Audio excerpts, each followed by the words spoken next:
You ready? Let's do this.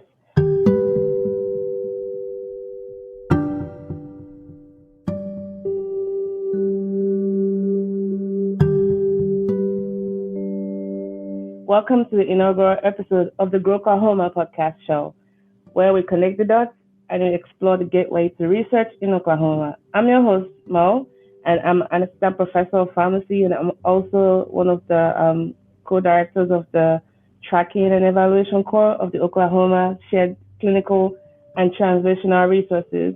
Today we have two special guests. You'll be seeing them a lot on the show, and they will be joining me today to discuss the resources and opportunities available to researchers in our wonderful state of Oklahoma. Please welcome Dr. Janis Campbell and Ms. Nicole Holmes, both members of the same core within the OSCTR. Thank you both for being here today.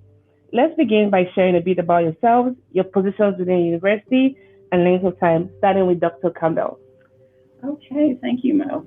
I am Janis Campbell. I'm a professor of epidemiology in the University of Oklahoma in the department, in the College of Public Health, Hudson College of Public Health, in the Department of Biostatistics and Epidemiology.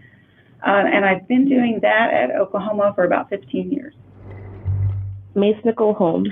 I'm Nicole Holmes, and I've been on campus for a little over 17 years. I started in ORA and have kind of done a little bit of everything, all research related, and I've been at the OSCTR serving as the evaluation coordinator since 2014. So you know where all the bodies are buried? Yes. Well, thank you both. Let's start with Dr. Campbell. As a researcher, could you shed some light on the contributions made by Oklahoma's research community in your field?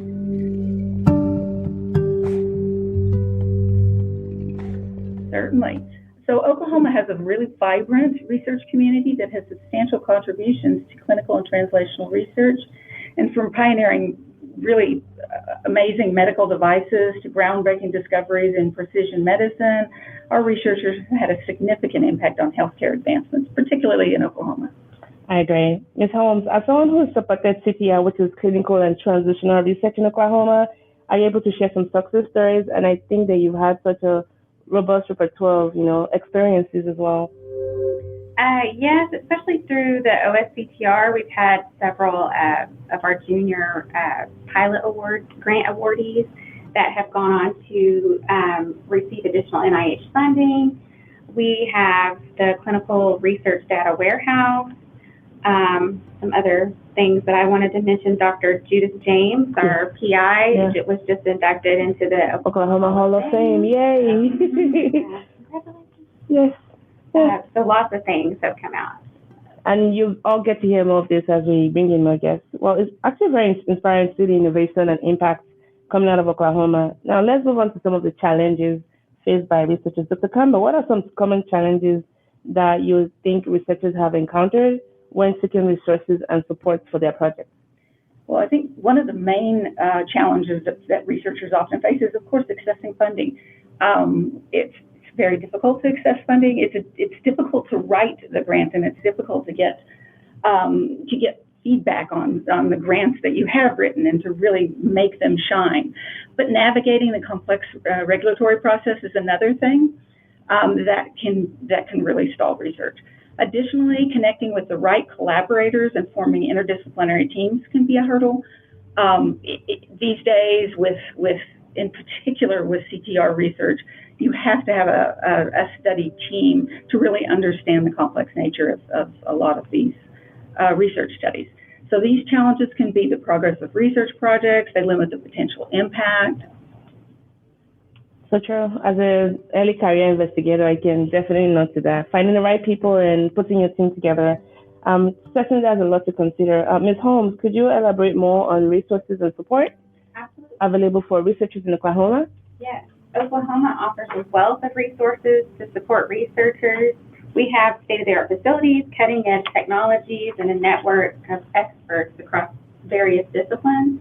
There are also funding opportunities and grants that are specifically tailored to clinical and translational research, which researchers can tap into in advance of their work. That's very fantastic to hear. Dr. Campbell, could you share a personal experience or highlight a specific resource that has been instrumental to your research? Well, I would tell you one of my biggest highlights, the biggest personal experience that was really instrumental in my research growth was a mentor. And I can't emphasize enough how important it is to not only be a mentor, but to be a mentee and to be willing to accept and hear the advice. And when they're telling you, yes, you don't know what you're talking about on this grant, you need to listen to them and hear them and really make the changes. So I can't emphasize the mentor-mentee relationship enough. Oh, that's interesting to hear. So at the core of it, we need people, right? Mm-hmm. And this is what the podcast, hopes to achieve. In the few episodes, we're going to be sharing stories about people and those who support them. Collaboration and network are definitely crucial elements of successful research. Ms. Holmes, could you speak about the collaborative platforms or networks that already exist in Oklahoma to facilitate interdisciplinary partnerships? Sure. Especially within the OSCTR, like Dr. Campbell just mentioned, mentoring was such a big piece. We have a center of excellence for mentoring, so we can get people paired up with mentors. We have a lot of different resources available for junior investigators. We do grant workshops to help them learn how to write grants. We have a bird corps that helps with study design. We have a clinical resources core that we have a whole clinic area where we can see patients. We have nurses and staff to give to you to lend a hand to help with IRB submissions. Pretty much.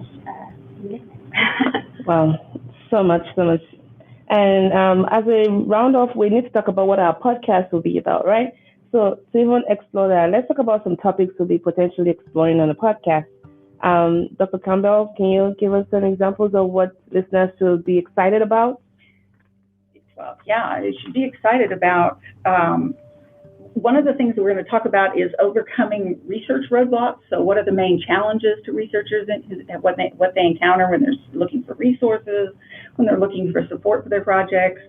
How can researchers effectively navigate these challenges and find the right avenues for their research endeavors? Are there any specific initiatives and programs in Oklahoma that are designed to address these challenges? Oh, certainly a lot to look out for. Ms. Holmes? The Oklahoma Advantage, what makes Oklahoma a unique hub for clinical and translational research, how the state fostered an environment that encourages innovation and collaboration, what are some success stories or notable research achievements that have put Oklahoma on the map, those sorts of things. I think even looking at some key resources that might be available to researchers in Oklahoma for CTR, and how can researchers even tap into these resources and make the most of what the state has to offer? And are there some lesser known resources or opportunities that researchers should be made aware of? Do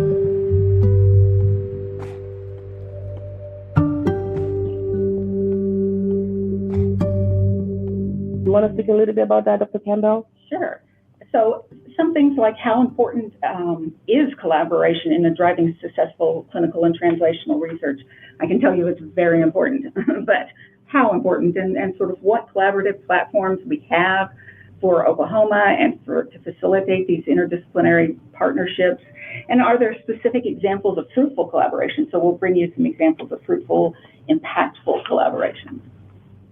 And last but not the least, Ms. Holmes, can you talk a little bit about support for researchers and what they should be expecting as far as, of course, we're going to talk about what types of support services are available in Oklahoma, how researchers can access the mentorship and guidance throughout their research journey, and about funding opportunities and grants that are specifically tailored for researchers.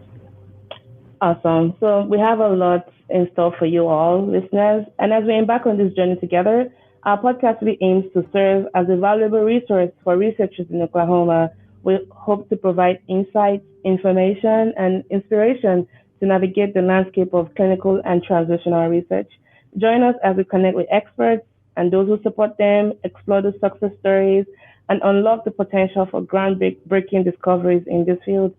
Together, let's uncover the wealth of resources available and pave the way for innovation and advancements in clinical and translational research in Oklahoma. I want to say thank you so much, Dr. Campbell and Ms. Holmes, for joining us today and sharing your insights on CTR in Oklahoma. It's been an enlightening conversation.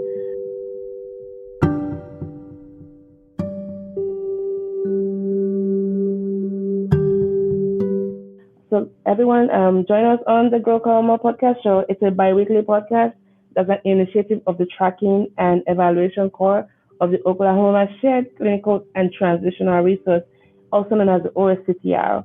And this is where we highlight the processes of CTR in Oklahoma and those who support them. And thank you to our listeners for tuning in today on this inaugural episode of the GROklahoma podcast show. Remember to subscribe, leave a review, and stay connected for future episodes where we continue to explore the world of clinical and translational research in Oklahoma. Until next time, sign up for our newsletter at the GROklahoma podcast at ouhsc.edu, and I'm going to put that in the show notes to stay up to date. Thank you, ladies, and bye, everyone. How was it? Yeah.